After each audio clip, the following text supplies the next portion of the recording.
ایران نے اپنی جوہری سرگرمیاں تیز کرنے کا فیصلہ کر لیا ہے۔ ایران نے یہ فیصلہ امریکہ کی جانب سے مزید پابندیاں لگائے جانے کے پیش نظر کیا ہے۔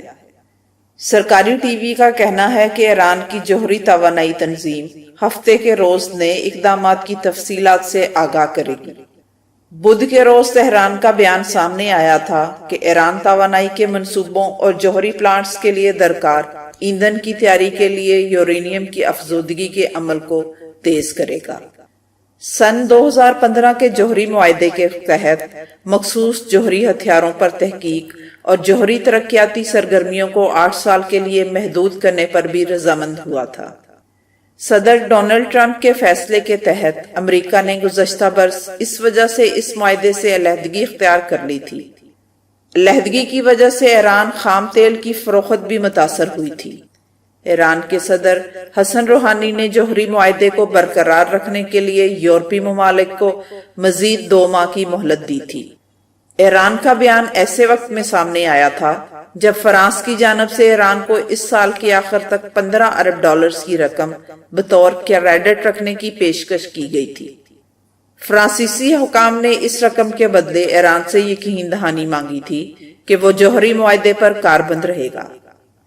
صدر روحانی نے مہلت میں توسیع کا اعلان کرتے ہوئے خبردار کیا تھا کہ ایران نے جوہری معاہدے کی خلاف ورزی کی تیاری کر رکھی ہے۔ جوہری معاہدے کے ضامن برطانیہ سمیت یورپی ممالک بھی تھے۔ گزشتہ سال صدر ٹرمپ نے اس جوہری معاہدے کو ناقص قرار دیتے ہوئے اس سے یک طرفہ طور پر علیحدگی اختیار کر لی تھی۔ صدر ٹرمپ نے ایران سے تیل درآمد کرنے والے 8 بڑے ممالک کو بھی ایرانی خام تیل درآمد کرنے سے روک دیا تھا۔ ایران نے بھی رد عمل کے طور پر جوہری معاہدے سے دستبردار ہونے کی دھمکی دی تھی، اور اب ایران آخری فیصلہ یہ لیا ہے کہ وہ اپنی جوہری سرگرمیاں مزید تیز کر رہا ہے۔ ادھر اسرائیل شام اور لبنان میں ایران کے بڑھتے ہوئے اثر کو چیلنج کر رہا ہے۔ وہ خطے میں ایران اور اس کی حامی مسلح قوتوں کے خلاف فوجی کارروائی جاری رکھے ہوئے ہے۔ نیتن یاہو کا خیال یہ ہے کہ ایران کے جوہری معاہدے کے بارے میں امریکہ اور یورپی ممالک کے درمیان موجودہ اختلاف رائے کے حوالے سے بات نہ کی جائے، بلکہ اسرائیل کا کہنا تھا کہ یورپی اقدار کو خطرہ ہے۔ ایران کا رویہ، اس کی دہشت گردی کے لیے حمایت، ایران میں انسانی حقوق کی پامالی، غیر ملکیوں کی گرفتاریاں، یہ وہ معاملات ہیں جن پر یورپی حکومتوں کو غور کرنا چاہیے۔ اس میں کوئی شک نہیں ہے کہ برطانیہ، جرمنی اور فرانس ایران کے رویے اور اس کے میزائلوں کے پھیلاؤ کی پالیسی پر تشویش میں مبتلا ہیں، لیکن ٹرمپ کے یک طرفہ جوہری معاہدے سے علیحدگی کو بین الاقوامی معاہدے کی بے توقیری سمجھتے ہوئے ناپسندیدگی کا اظہار بھی کرتے ہیں۔ تاہم یورپی ممالک کے لیے سب سے اہم بات یہ ہے کہ وہ ایران کی جوہری سرگرمیوں کو آگے نہ بڑھنے دیں، جبکہ امریکہ، اسرائیل اور عرب اتحادیوں کے لیے یہ کافی نہیں ہے۔ اس وقت یورپ بریگزٹ سمیت کئی اور مسائل میں گھرا ہوا ہے۔ صدر ٹرمپ کے ساتھ کشیدہ تعلقات اور ان کی پالیسیوں میں مسلسل عدم استحکام، پھر ان کا اپنے اتحادیوں سے مشاورت کے بغیر شام سے امریکی فوجوں کے انخلاء کا فیصلہ، یہ ایسی باتیں ہیں جنہوں نے امریکہ اور یورپ کے تعلقات کو خراب کیا ہے۔ ایران کے جوہری پروگرام پر عالمی معاہدے سے یک طرفہ دستبرداری، پھر روس کے ساتھ جوہری ہتھیاروں کی دوڑ کے خاتمے کے معاہدے سے علیحدگی، یہ وہ اہم معاملات ہیں جو یورپی ممالک میں امریکہ پر اعتماد نہ کرنے کے چند کلیدی نکات بن چکے ہیں۔ ان ممالک کے درمیان تعلقات بہتر ہونے کی بجائے اب بد سے بدتر ہوتے جا رہے ہیں۔ کچھ عرصے پہلے ایرانی سپریم لیڈر آیت اللہ خامنائی نے کہا تھا کہ امریکہ سے ہماری مراد امریکی عوام نہیں، بلکہ امریکی حکمران ہیں، جو ایک شرارتی دشمن کی حیثیت سے اسرائیل اور خطے کی دیگر رجت پسند قوموں کو آمادہ کرتے ہیں۔ یمن ایک مثال ہے۔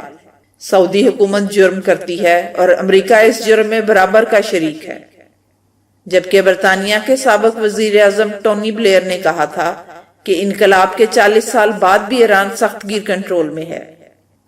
ایران انتہا پسند گروپس کے ذریعے اپنا اثر و نفوذ پھیلانے کی کوشش کر رہا ہے۔ لبنان میں حزب اللہ اور یمن میں حوثی ملیشیا اس کی مثالیں ہیں۔ ان کا کہنا تھا کہ ایران مسئلہ فلسطین کے 2 ریاستی حل کی بھی حمایت نہیں کرتا۔ جوہری طاقت کے ساتھ ایران بہت ہی خطرناک اور تباہ کن ہوگا، لیکن جوہری ہتھیاروں کے حصول کے بغیر بھی ایران عدم استحکام پیدا کرنے کے لیے اثر و نفوذ رکھتا ہے۔ موجودہ نظام کے حکمراں ہر صورت میں جوہری پھیلاؤ کا سلسلہ جاری رکھیں گے۔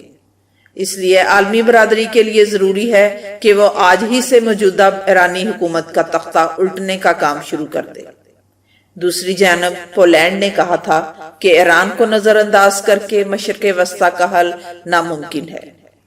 انہوں نے کہا کہ مشرق وسطی کے بحرانوں کے حل تک پہنچنے کی کوشش کی جا سکتی ہے، جس سے جاری بحرانوں کے حل کو ایسی ترتیب دی جا سکتی ہے جس سے کسی بھی جنگ سے بچتے ہوئے ان گھمبیر مسائل کا حل تلاش کیا جا سکتا ہے۔ لیکن اس کے لیے ضروری ہے کہ ایران پر اعتماد کر کے اسے بہترین اور اہم کردار ادا کرنے کے لیے کہا جائے۔ لیکن ان معاملات میں امریکی و اسرائیلی سازشوں سے باخبر رہنے کی بھی اشد ضرورت ہے۔ امریکہ، اسرائیل اور کئی عرب ممالک ایران کو خطے میں برا اثر پیدا کرنے والا ملک سمجھتے ہیں، جو اپنا اثر و رسوخ بڑھانے کے کسی بھی موقع کو ضائع نہیں کرتا ہے۔ یہ وہ خبیث دھڑا ہے جو 2015 کے ایران کے جوہری معاہدے کو پسند نہیں کرتے، جس کا مقصد ایران کی جوہری سرگرمیوں کو روکنا تھا۔ مختصر یہ کہ امریکہ افغانستان سے مار کھا کر اب مشرق وسطی کا رخ کر رہا ہے۔ دنیا جانتی ہے کہ یہاں بھی اس کا حشر افغانستان جیسا ہی ہوگا، لیکن دنیا یہ نہیں جانتی کہ یہاں امریکہ کا حشر افغانستان سے کئی گنا زیادہ ہوگا۔